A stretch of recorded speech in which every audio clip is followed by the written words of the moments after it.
Chooralmala village ഓഫീസിന് സമീപം കൂറ്റൻ മരങ്ങൾക്കിടയിൽ കുടുങ്ങിക്കിടക്കുന്ന നിരവധി ആളുകളുടെ ദീനവിലാപമാണ് ആദ്യ മണിക്കൂറുകളിൽ ഉയർന്നു വന്നത്. മുണ്ടക്കയിൽ നിന്ന് ഒഴുകിയെത്തിയ 23 മൃതദേഹം ഇന്നലെ കണ്ടെത്തി. ഇന്ന് 9 പേരുടെ മൃതദേഹം കൂടി കണ്ടെത്തിയിരിക്കുകയാണ്. ചൂരൽമലയിൽ നിന്ന് ഇന്ന് കണ്ട കാഴ്ചകൾ എന്തൊക്കെയാണെന്ന് വിശദീകരിക്കാൻ ദീപക് മോഹൻ നമുക്കൊപ്പം ചേരുന്നു തത്സമയം.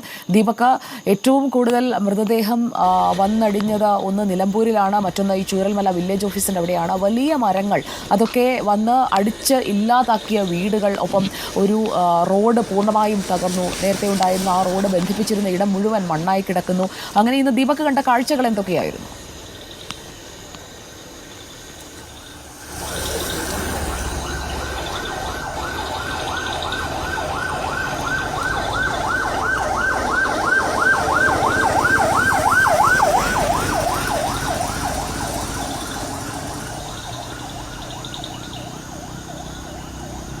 സുജിയ പാർവതി, ഇന്നലെ ഈ സംഭവം ഉരുൾപൊട്ടൽ ദുരന്തം ഉണ്ടായതിനു ശേഷം ഏറ്റവും ആദ്യം മൃതദേഹങ്ങൾ കണ്ടെത്തിയ പ്രദേശങ്ങളിൽ ഒന്നാണ് ഈ ചൂരൽമല വില്ലേജ് ഓഫീസിന് സമീപം. ഇന്നലെ 23 മൃതദേഹങ്ങളാണ് ഈ ഭാഗത്ത് നിന്ന് കണ്ടെടുത്തത്. ഇന്ന് 9 മൃതദേഹങ്ങൾ കണ്ടെടുത്തു. ഉച്ചയ്ക്ക് ശേഷം ഒരു മധ്യവയസ്കന്റെയും ഒപ്പം ഒരു 15 വയസ്സുകാരന്റെയും മൃതദേഹം ഈ ഭാഗത്ത് നിന്ന് രക്ഷാപ്രവർത്തകർ കണ്ടെടുത്തിട്ടുണ്ട്.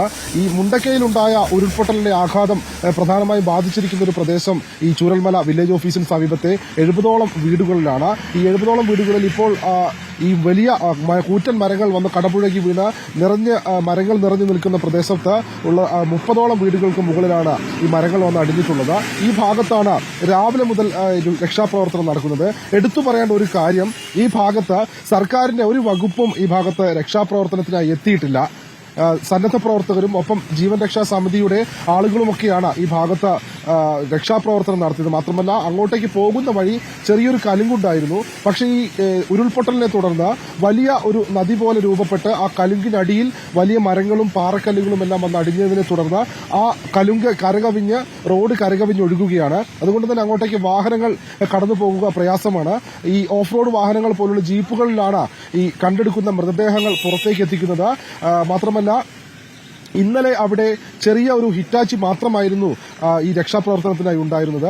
എന്നാൽ ഇന്ന് നമ്മൾ അവിടെ എത്തി വാർത്ത നൽകിയതിനു ശേഷം കൂടുതൽ ഹിറ്റാച്ചികൾ ആ ഭാഗത്തേക്ക് എത്തി. അതുകൊണ്ട് തന്നെ രക്ഷാപ്രവർത്തനം അതീവ വേഗത്തിൽ തന്നെ നടന്നു. അതിനിടയിലാണ് ഉച്ചയ്ക്ക് ശേഷം 2 മൃതദേഹങ്ങൾ കണ്ടെടുത്തത്. ഏതായാലും ഇന്ന് 5:30യോടുകൂടി രക്ഷാപ്രവർത്തനം, ഈ വില്ലേജ് ഓഫീസിന് സമീപത്തെ രക്ഷാപ്രവർത്തനം താൽക്കാലികമായി നിർത്തിവച്ചിരിക്കുകയാണ്. നാളെ വീണ്ടും പുനരാരംഭിക്കുമെന്ന് അറിയിച്ചിട്ടുണ്ട്. മാത്രമല്ല, ഈ മുണ്ടക്കയിൽ നിന്ന് ആരംഭിച്ച ദുരന്തത്തിൽ നിന്ന് നേരത്തെ ചാലിയാറിലും അതുപോലെ തന്നെ മലപ്പുറത്ത് നിലമ്പൂരും ആ വനമേഖലയിലെല്ലാം കണ്ടെടുത്ത മൃതദേഹങ്ങൾ ഒലിച്ചുപോയി എന്ന് കരുതപ്പെടുന്നത് ഈ വില്ലേജ് ഓഫീസിന് സമീപത്തെ ഈ ചെറിയ നദിയുണ്ടായിരുന്ന ഭാഗത്ത് കൂടിയാണ്. ആ ഭാഗത്താണ് വലിയ തോതിൽ ഉരുൾപൊട്ടലുണ്ടായി അതിനോട് ചേർന്ന് കിടക്കുന്ന പ്രദേശമായ ഈ ചൂരൽമലയിലെ പാലവും തകർന്നത്. ഏതായാലും നാളെ വീണ്ടും രക്ഷാപ്രവർത്തനം പുനരാരംഭിക്കും. മാത്രമല്ല, വലിയ കൂറ്റൻ മരങ്ങൾ മുറിച്ചു മാറ്റിയതിനു ശേഷം ഈ JCB ഉപയോഗിച്ചും ഹിറ്റാച്ചി ഉപയോഗിച്ചും അവിടെ നിന്ന് നീക്കണം. സമീപത്തെ വീടുകളിലെല്ലാം തന്നെ ഏകദേശം 10 അടിയോളം തന്നെ വെള്ളം വന്ന പാടുകൾ നമ്മളവിടെ എത്തിയപ്പോൾ കണ്ടതാണ്. മാത്രമല്ല, ഈ 6 അടി, ഏകദേശം 5-5.5 അടിയോളം തന്നെ എല്ലാ വീടുകളുടെ ഉള്ളിലും പുറത്തുമൊക്കെ ചെളി നിറഞ്ഞ് അടിഞ്ഞു കൂടിയിട്ടുണ്ട്. സമീപത്തെ 2 വീടുകളിൽ ആളുകൾ കുടുങ്ങിക്കിടക്കുന്നു എന്നും നമ്മൾ ആ ഭാഗത്തെത്തിയപ്പോൾ അറിഞ്ഞിട്ടുണ്ട്. പക്ഷെ അങ്ങോട്ടേക്ക് പോകാൻ കഴിയില്ല, അവിടെ മുഴുവൻ ചളിയാണ്. ചെളിയിൽ താന്നു പോകാൻ സാധ്യതയുള്ളതുകൊണ്ട് കൃത്യമായി സുരക്ഷാ സംവിധാനങ്ങൾ ഒരുക്കിയാണ് അങ്ങോട്ട് പോകുമെന്ന് അറിയിച്ചത്. ഏതായാലും രാവിലെയോടുകൂടി വീണ്ടും രക്ഷാപ്രവർത്തനം തുടരും. ഈ ഭാഗത്തുള്ള മരങ്ങൾ മാറ്റാനുള്ള ശ്രമങ്ങൾ ആരംഭിക്കും. സുജയ പാർവതി.